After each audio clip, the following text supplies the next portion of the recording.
Hello everyone, welcome to the first of a series of videos, screencasts, whatever you want to call them, to help you through the aspects of human physiology test at the end of the year. Hopefully it's going to help you with your revision. You can play them as fast or as slow as you want, go skip through to different topics.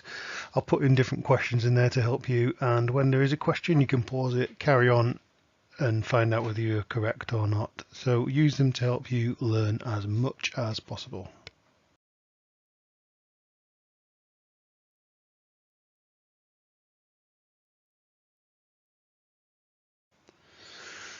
So I've put on the slide there, there's 4 different definitions of homeostasis. You will need to know one of them. You'll need to know a definition of homeostasis because there's a good chance that this is the kind of question that can come up in the first part of the test. And if you read each of these definitions, you can pause the slide and have a read of them. But what you'll notice is that it's about regulation, maintaining. It's about the body actually maintaining or regulating its internal conditions. So the things that are going on inside, and what I like to see is this word equilibrium, or I like to see the word balance. So it's about keeping everything balanced inside your body. Now all living creatures have different situations, different conditions that they like to live in. And what we're fortunate as human beings is in that we can live in hot climates, we can live in cold climates, we can live in wet climates, we can live in dry climates, because we are able to maintain homeostasis in a variety of different environments. Some animals, some creatures aren't able to maintain homeostasis in such a variety of different environments. For example, a lizard in a hot climate would sit out on a rock and take in a lot of energy from the sun. They would not be able to survive in cold temperatures because they can't maintain balance within inside their body. If they get too cold, they can't create energy and therefore they die.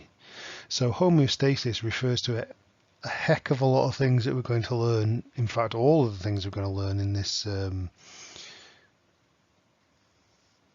aspects to human physiology unit.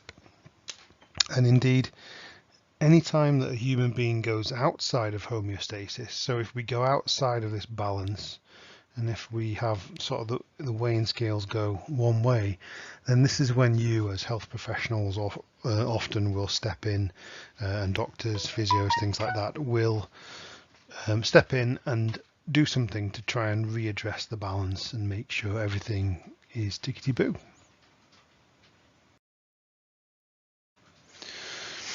So this is a sort of a snapshot of a question that I've seen in the exam previously. So this is something that you may well come up against in your exam, and you'll see that one of the questions is actually defining the term homeostasis. So in there you really need to be putting things like balance.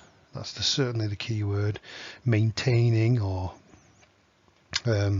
creating a balance, equilibrium in terms of the internal conditions, regardless of what's going on in the outside world. Okay, so choose your definition and remember it. Okay, you only need to choose one, but either of those on the last slide would be perfectly fine.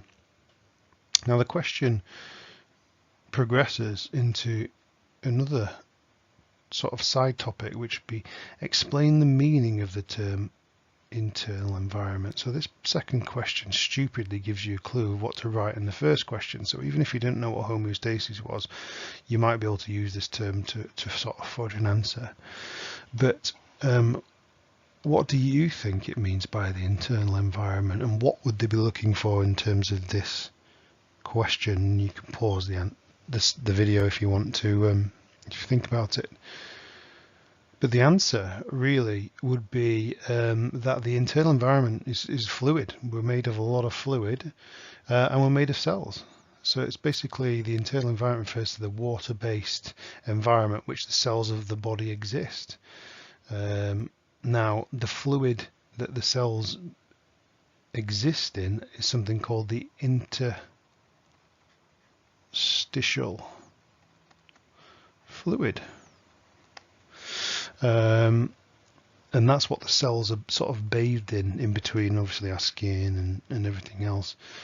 So you can say that really we're trying to keep this fluid as balanced as possible. Now, 3 factors that need to be controlled in the internal environment. It could be a whole host of things, namely the 3 things that we need to keep balanced in our body would be temperature, would be water or osmolality. It could be glucose levels need to be maintained at a balance. What else could there be? It could be oxygen levels, carbon dioxide levels, and so on. So everything we like to be in within certain parameters, and that's what we need. We have certain processes that we can do to maintain this internal environment. And a short, quick snippet would be if you went on holiday, you were lying on a sunbed with a towel, obviously. God, diagram's amazing. And you went into a hot climate and you were laid out on the sunbed, then that's not a natural environment for you, and we like to be at 37 degrees. So what do? You sweat. And that's why you would sweat, because the sweat would evaporate and take some of the heat with it. You'd also maybe have a drink, and you'd find shade, and all of these things are designed to maintain that internal environment as close to 37 degrees as possible. If we go too cold, it's not great. If we go too high, it's certainly not great. So that's what homeostasis is about. It's about balance, and a lot of topics fall under that banner. So I introduced a little term here called negative feedback. And negative feedback is really the mechanism by which the human body uses to maintain that balance, and we can apply it to many different topics. So I like to try and remember the components of negative feedback as SRIA, SKIA with an R. That would be stimulus, receptor, integrator, effector, and response.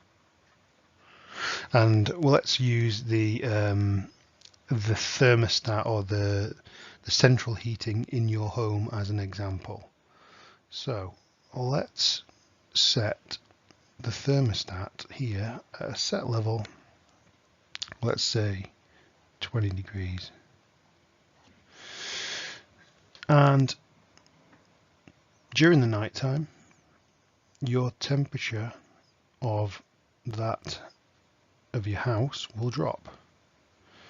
It will drop and drop and drop until the thermostat picks that up, kicks the boiler in, and the heating switches on, which will bring it back to 20 degrees. But the boiler will stay on until it exceeds that 20 degrees, and then at a certain point the boiler will switch off and the room temperature will drop, and so on. And so what you see is not a magic figure that the room will be at 20 degrees C all of the time. What it means is that it'll hover around this line at 20 degrees. This is an example of negative feedback in your house. Okay, now if we're looking at these different terms, stimulus, receptor, integrator, effector, and response, we can say that the stimulus here was that the temperature started to drop. That's the information that we'd be looking for to detect. And at some point there has to be a receptor. Now that receptor is something that detects the change in the stimulus. So a receptor would detect that change. Now here we're talking about the thermostat. In the house, the receptor would be the thermostat. It would detect that the temperature of the room dropped to, let's say, 17 degrees. And then there would be some kind of microchip in there that would be the integrator. That's the thing that kind of makes the decision. That's the thing that decides what to do. And the integrator, in this case, let's say it's a microchip within the boiler or the thermostat, I'm not exactly sure how it works, but then would tell the radiators or the effector, the thing that's making the change, to, I should say the boiler actually switches on, so the effector would be the boiler switching on, which would pump hot water around the radiators, and therefore the response would be that the temperature rises. And that's an example of negative feedback. Negative feedback is about maintaining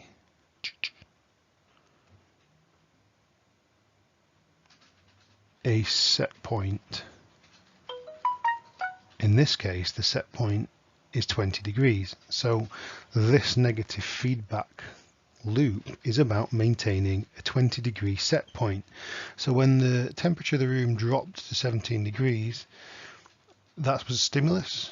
The receptor in the thermostat would pick that up.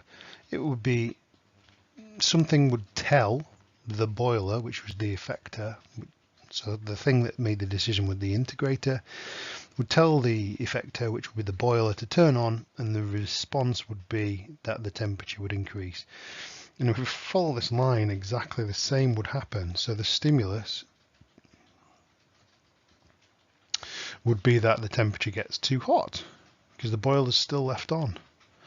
The receptor again would be some kind of thermostat, some kind of room sensor, which would then tell a microchip that we're getting too hot here. So what can it do? Well, the effector would be that it turns the boiler off, and the response would be that the temperature drops back down towards the set point. Here is the set point, the 20-degree line. Now, a lot of students, you have to be really careful about negative feedback. Negative feedback. I know when I first started to learn it, I thought negative feedback must be everything that gets lower. So it must be when the temperature goes down, it's negative. When the heart rate goes down, it's negative. When the oxygen rates go down, it's negative. Well, that's not the case, because we can see here that the temperature actually is increasing. Even though the temperature is increasing, it's still negative feedback because we're maintaining a set point. And again, when the temperature is going down, it's still negative feedback because we're maintaining a set point. And later on I was going to explain what positive feedback means, but I think it's useful for me to show you so you can see the difference. If this receptor started to trigger the boiler to turn up the heat, which then told the boiler to turn up the heat even further, which then told the boiler to turn up the heat even further and further and further and further, this would be an example of positive feedback because we're going away from the set point, away from set point. So if the set point, if we know the set point, should I say, and we're going away from that uncontrollably, that's positive feedback.